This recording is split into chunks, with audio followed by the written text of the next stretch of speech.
الحمد لله نحمده ونستعينه ونستغفره ونعوذ بالله من شرور أنفسنا ومن سيئات أعمالنا من يهده الله فلا مضل له ومن يضلل فلا هادي له أشهد أن لا إله إلا الله وحده لا شريك له وأشهد أن محمدا عبده ورسوله وبعد.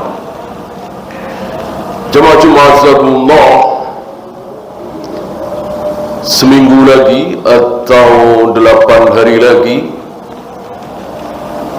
terjadi sebuah peristiwa besar ribuan tahun yang lalu. Kata orang kafir, peristiwa gila.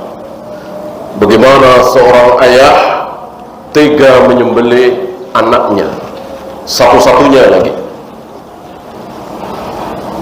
dan anaknya mau, siap. Apa enggak gila ya? Kenapa kegilaan ini dilakukan oleh Nabi Ibrahim dan Nabi Ismail? Jawabnya, karena perintah Allah.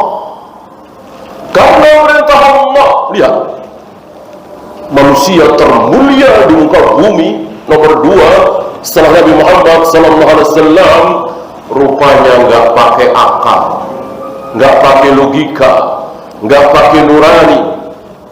Kalau berhadapan dengan dalil, bandingkan kita baca satu ayat, baca satu hadis, dengan sombongnya nggak masuk akal. Ayat ini nggak masuk akal, hadis ini nggak bisa dinalar.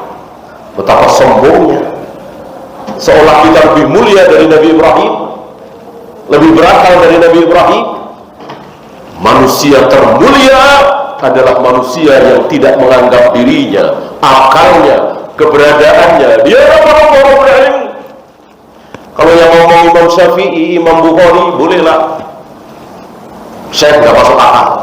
Imam Syafi'i, Imam Bukhari, manusia, bisa benar bisa salah. Ini yang bicara Allah Rabbul Alamin. Ar-Rahmanu 'alal 'arsy istawa. Aku bersemayam di atas arsy. Aku turun ke langit dunia setiap sepertiga malam. Nggak masuk akal ini. Kalau Allah turun ke langit dunia setiap sepertiga malam, berarti Allah sibuk naik turun. Karena hampir setiap saat selalu ada bumi yang sedang berada dalam sepertiga malam. Nggak masuk akal, tolak. Lebih nggak masuk akal mana? Ayah disuruh nyembelih putranya satu-satunya. Ya, maka mari jangan kita sombong. Tundukkan akal kita, logika kita, nurani kita kalau berhadapan dengan dalil. Idza warada al-asar batalan nadhar. Kalau sudah ada dalil, batal semua. Pendapat sebagus apapun, logika wahyu sehebat apapun, kalau berhadapan dengan ayat, berhadapan dengan hadis, itu semua dari Allah, batal.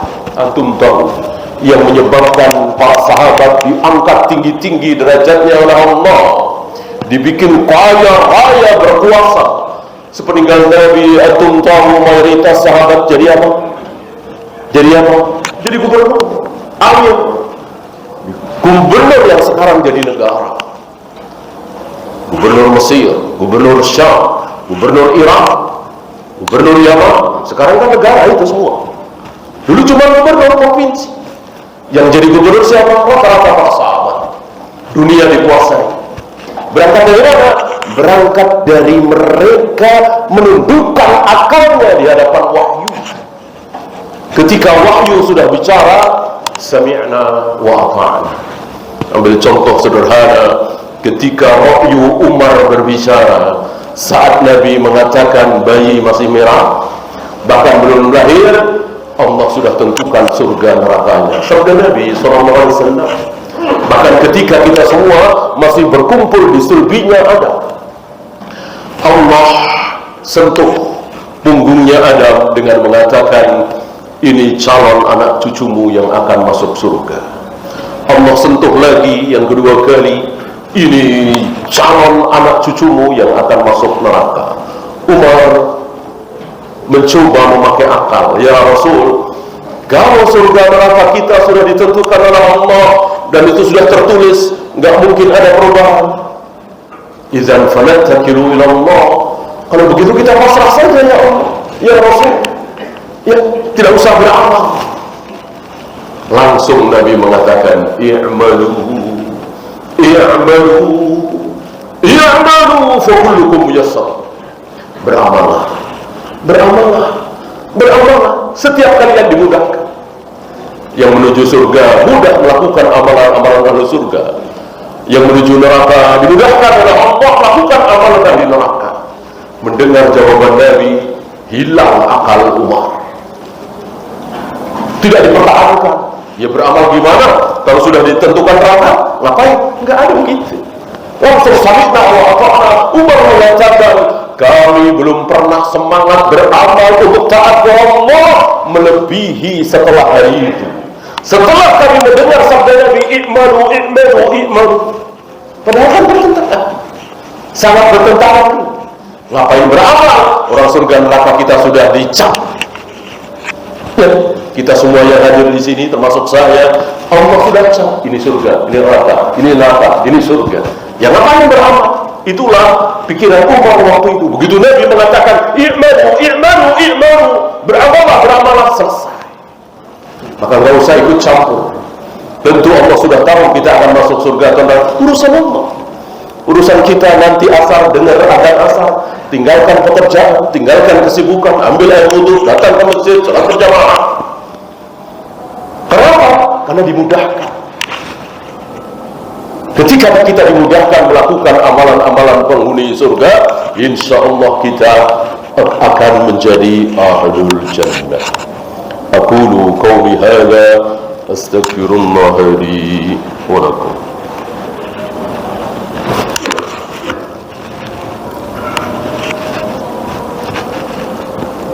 Alhamdulillah hamdan katsiran tayyiban mubarakan fihi kama yuhibbu rabbuna wa yarda.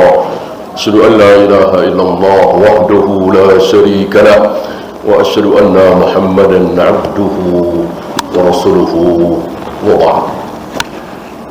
Ayuhal ikhwah, ada seseorang dari kecil diurus, dibiayai, disuapi, dimandikan setahun, 2 tahun, 10 tahun, 20 tahun, terus dipelihara, disayang, diperhatikan, dibela oleh orang tuanya.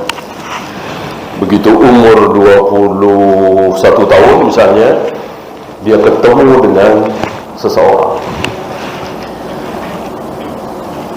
Setelah ketemu dengan seseorang yang baru saja dikenal, dia taat kepada orang tuanya nomor 2. Nomor 1 taat kepada siapa? Kepada orang ini. Siapa? Suaminya yang baru saja menikah. Ya, masuk akal? Jelas nggak masuk akal. Iya, nggak masuk akal. Suami nomor sekian kan bisa cerai. Kalau orang tua nggak mungkin bisa cerai. Maka orang tua nomor 1, suami nomor 9, nomor 10, itu akal. Tapi kata Nabi ditanya, siapa manusia nomor 1 bagi seorang laki-laki? Bagi seorang laki-laki manusia nomor 1 yang harus di nomor 1 kan siapa? Nabi menjawab orang tuanya, terutama ibunya. Siapa manusia nomor 1 bagi seorang wanita? Nabi menjawab, suaminya. Bukan orang tuanya lagi. Bukan orang tuanya, pindah. Suami. Padahal baru ketemu, sama-sama gede, belum pernah membiayai, belum pernah melakukan kebaikan apapun, baru kenal kemudian nikah. Apa ini? Dalil, bukan akal. Kalau akal ya seperti orang-orang kafir bilang, nggak ada beda suami istri, haknya sama, kewajibannya sama. Ya, kewajiban kepada orang tua saja hilang ketika sudah bersuami. Apa ini? Dalil. Sabda Nabi SAW. Kalau salah, berarti Tuhan salah, Allah salah. Kita ingkari salah Allah, bahwa Allah Maha benar. Nah, ini dia cara kita beragama. Jadi dalil nomor 1, akal nomor sekian. Kalau bertentangan, kecuali tidak bertentangan. Alhamdulillah. Ya. Ada seorang wanita, ayahnya, ibunya meninggal di waktu yang bersamaan, celaka. Seminggu kemudian si wanita ini jalan-jalan umrah misalnya. Boleh kan? Boleh. Boleh. Nah, kalau yang mati suaminya mati seminggu kemudian jalan-jalan umrah, boleh? Jangankan seminggu, sebulan belum boleh, 2 bulan belum boleh, 3 bulan belum boleh. Bolehnya berapa? 4 asyurin wa asyara, 4 bulan 10 hari. Udah mati suami. Apa ini? Akal? Enggak. Ini dalil firman Allah Rabbul Alamin. Tidak mungkin salah. Akal bisa salah. Okay? Sepintar Habibie, sepintar Isaac Newton misalnya, sehebat, secerdas Imam Syafi'i, bisa salah. Dalil tidak mungkin salah. Gak ada Nabi mengatakan, jika boleh aku perintahkan manusia sujud kepada manusia, aku perintahkan para anak sujud kepada orang tua. Ada dalil seperti itu? Ada dalil? Tidak ada. Tidak ada Nabi berbicara seperti itu. Yang Nabi katakan apa? Lau kuntu amirah, seandainya aku boleh memerintahkan seseorang untuk sujud kepada orang lain sama manusia, aku perintahkan para istri sujud kepada suami, bukan anak kepada orang tua. Kalau akal, jelas anak kepada orang tua. Nah, di sini kita diajari untuk menomorsatukan dalil Al-Quran, Sunnah, akal nomor sekian, bahkan dibuang jauh-jauh kalau bertentangan, kecuali tidak bertentangan. Dalil menyuruh kita sedekah, dalil menyuruh kita membantu fakir miskin, dalil menyuruh kita zakat, alhamdulillah, ini sesuai dengan akal. Dalil menyuruh kita habiskan uang puluhan juta sampai di Solo, suruh lempar-lempar jumrah, suruh nyium-nyium Hajar Aswad, suruh muterin benda kotak Ka'bah. Tidak sesuai. Yang sesuai dengan akal itu puluhan juta, mending bagi-bagi ke fakir miskin. Gitu kan? Kalau orang kafir seperti itu, orang kafir tidak percaya tidak percaya dengan qala Allah wa qala Rasul. Jangan kita sama dengan orang kafir. Jangan mau kita disamakan dengan orang kafir. Orang kafir mendewa-dewakan akal. Kita dalil akal nomor sekian. Allahumma salli ala Muhammad wa ala ali Muhammad kama sallaita ala Ibrahim wa ala ali Ibrahim innaka Hamidum Majid. اللهم اغفر للمسلمين والمسلمات والمؤمنين والمؤمنات الأحياء منهم والأموات. ربنا لا تزغ قلوبنا بعد إذ هديتنا وهب لنا من لدنك رحمة إنك أنت الوهاب. ربنا آتنا في الدنيا حسنة وفي الآخرة حسنة وقنا عذاب النار.